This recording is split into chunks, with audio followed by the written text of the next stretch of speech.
L'école aujourd'hui, de ce qu'on a appris, c'est le seul moyen, la seule voie pour devenir quelqu'un dans la vie. Comment quelqu'un qui ne va pas à l'école peut réussir? Donc si vous dites ça, c'est imposer une volonté. C'est pas la seule voie. Et d'ailleurs, même c'est la voie la plus risquée. Mais pourtant, vous êtes allé loin à l'école, au fait. Oui, mais moi, quand le médecin prend 7 ans pour devenir docteur, c'est pas en 7 ans qu'il soigne le malade. Sinon, il va le tuer.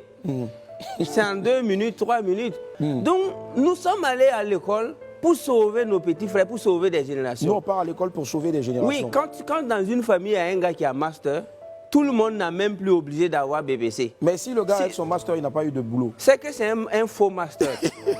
Est-ce que vous voyez? Donc c'est pourquoi, quand j'ai découvert que le plus grand voleur de tous les temps, c'est celui qui vole ton temps.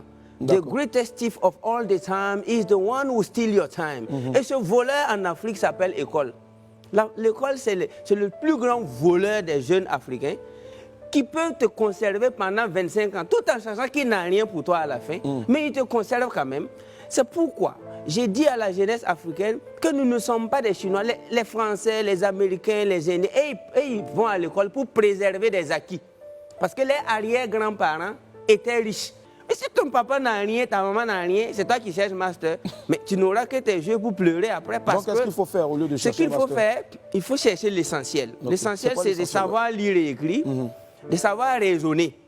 Et tu rentres dans l'auto-éducation. Pourtant, on lit et écrit, on apprend à lire et à écrire à l'école. Oui, mais quand on va remonter en 3000 ans avant Jésus-Christ, ils ont bâti les pyramides comment? Là, moi, je repose la question. Mais c'était des gens qui apprenaient dans le tas. Allez-y étudier l'histoire des Platon, les Aristote, les Épicures.